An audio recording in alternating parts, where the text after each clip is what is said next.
गुरुजनों के वचनों पर अविश्वास, भजन जो संख्या दी गई उसमें लापरवाही। बहुत ज्यादा संख्या नहीं दी थी, एक दिन कहा था सब लोग 11 माला तो कर ही लिया करो। वो ईमानदारी से बताओ बेईमानी कितनी है इसमें? 11 माला मात्र नहीं, अगर कर रहे हो तो ठीक है, वैसे तो पर 11 माला की संख्या कितने लोग पूरा करते हैं अपना देख लेना भैया। जो नियम दिया गया उसमें लापरवाही नहीं होनी चाहिए, बस ये बात देख लो। जो विशेष सेवा में लगे हुए रात दिन उनको भी युक्ति बताइए कि तुम्हारा कैसे पूरा होगा, लेकिन जिनको समय है उनको 11 माला संख्या तो करनी ही चाहिए, निज मंत्र की, शरणागत मंत्र की। और लक्ष्य के प्रति लोभ ना बढ़ा करके धन के प्रति लोभ आ जाना भगवत प्राप्ति, प्रेम प्राप्ति में बड़ा बाधक है। या साधन करते हुए अहंकार आ जाना, ये भी भगवत, साधन ठीक चल रहा है सब लेकिन अहंकार आ गया तो भगवत प्रेम नहीं होगा। जो वैराग्य मार्ग में है ब्रह्मचर्य का खंडन करना, या गृहस्थ में संयम युक्त गृहस्थ धर्म का सेवन ना करना। विपत्ति आ गई तो घबरा करके परिवार वालों की शरण में चले जाना विरक्त के लिए। विपत्ति आ गई तो भगवान का आश्रय छोड़कर किसी धनी मानी की बात शरण में चले जाना, चाहे गृहस्थ हो चाहे विरक्त, भगवान के सिवा अन्य आश्रय नहीं। नरसिंह मेहता, प्रहलाद जी, मीरा जी, बड़े बड़े भक्तों के चरित्र पढ़ो, किसके पास गए? हरि शरणम, हर विपत्ति नष्ट, हरि स्मृति सर्व विपत्ति विमुक्षणम। बड़ी बड़ी विपत्तियां भगवान की स्मरण से नष्ट। सही औषधि हर विपत्ति नाश करने के लिए भगवत गुणगान, भगवान नाम जप, अलौकिक चमत्कार, बिना किसी फोन के हर समस्या का हरि स्मृति सर्व विपत्ति विमुक्षणम। मान लीजिए आप किसी की तरफ मत झांकिए, केवल प्रभु की तरफ देखिए तो कुछ बिगड़ ही नहीं सकता। 5 वर्ष के प्रहलाद जी क्या बिगाड़ लिया त्रिभुवनपति हिरण्यकश्यप ने, पर हमारा विश्वास काम नहीं करता। किसी भी मनुष्य को, संपत्ति को, सुख भोग को, पद को, ममता को भगवान के समान न रखना, अपने इष्ट की समानता में किसी को न रखना। कैसे समझोगे कि हमने इष्ट की समानता में किसी को नहीं रखा? किसी व्यक्ति के मिलने पर, वस्तु के मिलने पर, भोग सामग्री के मिलने पर, पद मिलने पर यदि भगवान भूल गए तो वो भगवान से बढ़कर वस्तु हो गई, भगवान छोटे हो गए। अगर भगवत स्मरण चल रहा है तो फिर किसी को नहीं रखा भगवत स्मृति के समान। अब आप देख लीजिए, छोटी छोटी बातों में भगवत स्मरण छूट जाता है तो भगवान छोटे हो गए और वो भोग सामग्री, वो व्यक्ति बड़ा हो गया। हे भाई, बिना प्रेम भक्ति के भगवान की प्राप्ति कठिन है। गोविंद के चरणारविंद का आश्रय लेकर नाम जप करते हुए जो लीला गाते हैं, अर्चन बंदन करते हैं, नौधा भक्ति करते हैं, उनके हृदय में प्रेम लक्षणा भक्ति जागृत होती है। ये प्रेम लक्षणा भक्ति साधु संग से आती है। साधु संग रूपी ऐसा साबुन है कि ममता रूपी मैल धुल जाता है, और जहां मन ममता रूपी मैल से रहित हुआ, प्रेम प्रकाशित हो जाता है। प्रेम प्रकाशित होने में जो बाधा है, भक्ति करते हुए और साधु संग करते हुए भी यदि प्रेम प्रकाशित नहीं हो रहा तो कुछ बाधाएं इसमें वर्णन की गई है, ध्यान से सुन लो और इनको कभी करना नहीं तो प्रेम भक्ति जरूर जागृत हो जाएगी। पहला, आहार दोष। ध्यान में बैठा लो या लिखते जाओ। आपको साधु संग मिल गया है, नवधा भक्ति कर रहे हैं, लेकिन प्रेम नहीं प्रकट हो रहा है। जैसे आप सत्संग कर रहे, नाम कीर्तन कर रहे, प्रेम नहीं प्रकाशित हो रहा है, तो इन दोषों को देख लो आपके अंदर है क्या। पहला है आहार दोष। आहार दोष, बुरी कमाई से जो अन्न आता है वो बुद्धि को भ्रष्ट कर देता है। दूसरा, व्यायाम प्राणायाम प्रत्येक साधक को करना चाहिए, यह महापुरुषों को देखें। तीसरा, आलस्य का त्याग। आलस्य, भजन करते हुए भगवत मार्ग में आपके प्रेम क्यों नहीं प्रकट हो रहा है, सिद्ध महापुरुष के द्वारा बताए। पहला आहार दोष, दूसरा शरीर को स्वस्थ रखो, नहीं तो अस्वस्थता में भजन नहीं होता। किनका? साधक का। तीसरा आलस्य, ये सबसे ज्यादा साधक को परेशान करता है। ये 3 बातें पहले क्यों लिखी गई, अभी और है। प्रायः साधक को भोजन में स्वाद की बुद्धि रहती है। आलस्य को त्यागिए, नहीं तो प्रेम। काहे भी इतना सोते हो? हम तो प्रभु से मनाते थे कि हमें नींद ना आए, प्रभु मेरी नींद खत्म हो जाए, तो आज उसकी कृपा का फल प्राप्त हो रहा है। हाँ, कि नींद नाम की चीज नहीं है यदि और कोई डिस्टर्ब भी नहीं, कोई परेशान भी नहीं है, कि बस अगर आप ठिकाने देखो। नींद को विश्राम जो इंद्रियों को मिलता है नींद में ना, वो संसार का चिंतन छोड़ने से। खास बात समझिए, 6 घंटे संसार का चिंतन छोड़ के बड़ा प्रेस लगा, और 6 घंटे अगर भगवान के चिंतन में संसार को भूल गए तो कैसा लगेगा, सोचो। चौथा है प्रमाद। प्रमाद माने जो अभी काम करना है वो कल कर लेंगे, कल कर लेंगे। करने योग्य काम को आगे के लिए छोड़ देना, ना करने योग्य काम को तत्काल करना। जबकि साधक इसका उल्टा करता है, करने योग्य कार्य को तत्काल करता है, ना करने योग्य कार्य के लिए उपस्थित समय आने पर भी उसे टाल देता है। कल देखेंगे उसके। ना करने योग्य कार्य को तत्काल करना और करने योग्य कार्य को आगे के लिए टाल देना, इसे प्रमाद कहते हैं।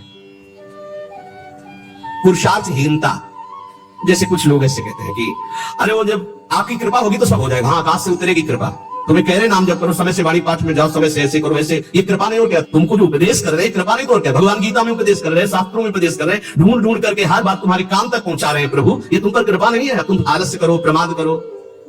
बहुत समझ में नहीं आता कि साधक क्या लक्ष्य लेकर के चलता है। पुरुषार्थहीनता है तो प्रेम प्राप्त नहीं होगा। पुरुषार्थ युक्त रहो, एक क्षण भी बर्बाद मत करो, कबहू काल वृथा नहीं जाए, इस पर ध्यान दीजिए। समय बर्बाद मत कीजिए, 1 मिनट आपका बहुत कीमती है। फिर 6वां, अश्रद्धा। श्रद्धा किसे कहते हैं? गुरु और शास्त्र के वाक्य को यथावत बिना विचार के पालन करना, उसे श्रद्धा कहते हैं। इसके बिना सिद्धावस्था नहीं होती, इसके बिना परम शांति नहीं मिलती। श्रद्धावान लभते ज्ञानम तत्परा संयतेन्द्रिया ज्ञानम लब्ध्वा परम शांति मच्चरणादि गच्छति। श्रद्धावान ही ज्ञान को प्राप्त होता है, ज्ञानी ही अपनी इंद्रियों को संयम में रखता है, इंद्रियों को संयम में रखने वाला ही परम ज्ञान परम शांति को प्राप्त होता है। प्रथम हृदय श्रद्धा जो करे, सेवक वाणी, प्रथम हृदय श्रद्धा जो करे, आचार्य जन जाय अनुसरे जहां जहां हरिवंश के, तब बात बनती है। कह रहे हैं ऐसा करो, बिल्कुल नहीं सुन रहे तो क्या है? अश्रद्धा। ये तुम्हें प्रेम प्राप्त नहीं होने देगी, ये भगवदानंद की अनुभूति नहीं होने देगी। कैसे कैसे? अगर आप वचन रूपी लक्ष्मण रेखा के अंदर रहोगे तो माया रूपी रावण तुम्हारा हरण नहीं कर पाएगा, तुम्हारी बुद्धि रूपी सीता का वरण नहीं कर पाएंगे। राम जी वरण कर लेंगे बुद्धि रूपी सीता का, श्याम जी वरण कर लेंगे। भीष्म पितामह अंतिम समय कहते हैं, हे श्री कृष्ण, मेरी कुमारी बुद्धि को स्वीकार करो। आज तक इस बुद्धि को कभी किसी ने स्पर्श नहीं किया, ये बुद्धि कुमारी है, वरण कर लो इसको। लेकिन हमारी बुद्धि का तो अपहरण हो गया, विषयों ने अपहरण कर लिया है। क्यों? क्योंकि हम गुरुदेव के वाक्य रूपी लक्ष्मण रेखा के अंतर्गत नहीं रहे, हम रेखा क्रॉस कर गए, अश्रद्धा कर ली, उनकी आज्ञा नहीं मानी, अवहेलना कर दी, कुतर्क। ऐसा कैसे हो सकता है? बहुत विचित्र गुरुजनों की वाणी में सामर्थ्य होती है। कभी गुरु की वाणी पर अविश्वास करके कुतर्क नहीं करना चाहिए। अधैर्य, अगर उपासक में धैर्य नहीं है तो प्रेम प्रकाशित होने में बाधा पड़ जाएगी। बड़ी समस्या आ गई है, बड़ी नहीं, धैर्य पूर्वक टिके रहो, धैर्य से कभी विचलित ना हो। अगला है अनिश्चय, ये बहुत साधकों में पाया जाता है।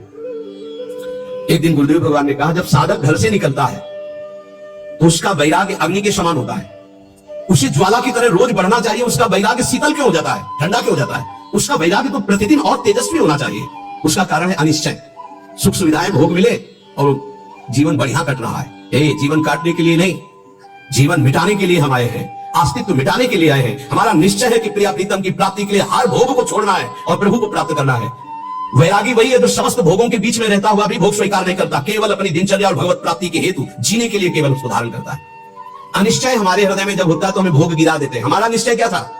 हम प्रभु की प्राप्ति के लिए जानबूझकर समस्त भोगों का त्याग करते हुए सच्चिदानंद रस में स्थित होंगे, फिर हम क्यों डिग गए? इसका मतलब हमारे निश्चय में कमी थी। अनिश्चय, हमारा निश्चय था कि हम अपमान को सहेंगे, हम निंदा को सहेंगे, हम तिरस्कार को सहेंगे, हर कष्ट सहेंगे, पर हे नाथ आपको प्राप्त करेंगे, आपका भजन करेंगे। कहां गया वो निश्चय? थोड़ी सी कोई अपमान की वृत्ति आई, हम गुस्सा हो गए, थोड़ा सा तिरस्कार हुआ, हम परमार्थ छोड़ दिया, थोड़ा सा कोई भोग आया, हम भजन छोड़ दिया, भोग में राजी हो गए। कहां गया हमारा निश्चय? इसका मतलब अनिश्चय है हमारे हृदय में, लक्ष्य का निश्चय नहीं है। संशय, पता नहीं भगवान में सुख है कि भोगों में सुख है, पता नहीं इस मार्ग से भगवान मिलेंगे कि नहीं मिलेंगे, पता नहीं जिनके सहारे भगवान की प्राप्ति कराएंगे कि नहीं कराएंगे। कई तरह संशयात्मा विनश्यति, वो भ्रष्ट हो जाएगा, गिर जाएगा। असंयम, ये बहुत खास बात है। असंयम साधक को नष्ट कर देता है। संयम से रहो। आपसे कई बार प्रार्थना की सत्संग में कि यदि आप 2 चपाती पाते हैं तो उसी के अनुसार कितना भी अच्छा भोजन उतने लीजिएगा। आपका भोजन का संयम होना चाहिए, आपके शयन का संयम होना चाहिए, आपके दिनचर्या का पूरा नियमावली होना चाहिए। संयम नियम साधना में चाहे गृहस्थ हो चाहे विरक्त हो, बहुत बड़ा इनका योग है। असंयम नहीं है, कभी मनाया तो 7 बजे जग गए, कभी मनाया 5 बजे जग गए, कभी मनाया 1 बजे जग गए, ऐसा नहीं होना चाहिए। असहिष्णुता, सहनशीलता ना होना, साधक के प्रेम प्राप्ति में बाधक लक्षण है। हर बात को सहन कर जाओ। सहनशीलता, सहत सहत बाढ़े भगति करे तन गुरु हितदा। अपवित्रता, कई बार इस पर चर्चा हुई है। आजकल बड़ी अपवित्रता के चांस हैं, जैसे शौचालय और बाथरूम एक ही में सब है, प्रायः ऐसा ही है। कुछ लोग उसी में लघु शंका करते हैं, बैठकर पूरे अपवित्र हो जाते हैं। अगर शौच वाला वो स्पर्श हो जाए तो जितना स्पर्श हो जाए कपड़े सब धोने चाहिए। कुछ लोग तो बैठ के ही लघु शंका उसमें करते हैं, हाथ धो लिए बस हो गए, पूरे अपवित्र हैं। वैष्णव पद्धति उसे स्वीकार नहीं करती। कैसे महापुरुषों का दिन। कल दर्शन किए, जब प्रसाद पा रहे थे वृद्ध वैष्णव, ऊपर के वस्त्र हटाकर नीचे की, कितना पवित्र पवित्रता। ये मुख में कुछ खाए जूठे चल रहे हो, कैसे तुम्हारा मंत्र सिद्ध होगा? खड़े खड़े लघु शंका कर ली, छिट्टी पैरों में पड़ रही, कैसे मंत्र सिद्ध होगा? बहुत सावधानी की जरूरत है। उपासक चाहे गृहस्थ हो या विरक्त हो, हर समय पवित्र रहता है। अपवित्रता सिद्ध नहीं होने देती, साधन को सिद्ध नहीं होने देती, ध्यान रखना। कुछ भी खाने की वृत्ति ऐसी ना रखो जो प्रियालाल को भोग नहीं लगाया आप पा रहे। बाजार में खाने वाला तो साधक हो ही नहीं सकता। हम ये कह रहे हैं कि यदि आप बहुत ही गृहस्थ में हो और आपका मन कर रहा है कि भाई आज हम नमुक चीज पाए, तो आप पहले ये जांच करो कि जहां से ले रहे हो पवित्रता का विधान वहां है कि नहीं तो बहुत अपवित्र रहता है, आप अच्छे से समझ लीजिए। अब वो पदार्थ भी लेके श्री जी को भोग लगाओ जो पवित्र हो, फिर पाले तो चलो ठीक है। और बाजार में खड़े खड़े खाना पीना ये साधक या वैष्णव का लक्षण नहीं है, ये भारी अपवित्रता है जो तुम्हारे भजन में बाधा पहुंचा देगी। मान लीजिए, हाथ जोड़ के कहते हैं, क्योंकि प्राय अब इस पर छूट है। पवित्रता पवित्रता बहुत सावधानी से, जैसे आप माला जब कर रहे हैं, आपको लघु शंका लगी है तो अपनी माला को गर्दन के पीछे कहीं ऐसे फंसा लीजिए उच्च भाग में और बैठकर लघु शंका कीजिए। जहां पानी की व्यवस्था हो आप अपने पास पानी रखिए, फिर पवित्र होइए।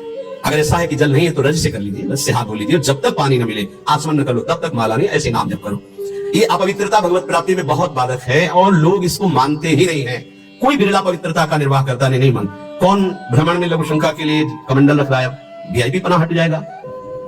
प्रायः दंड कमंडल साधु का प्रसिद्ध छोटा लंगोटा ये सब प्रसिद्ध है।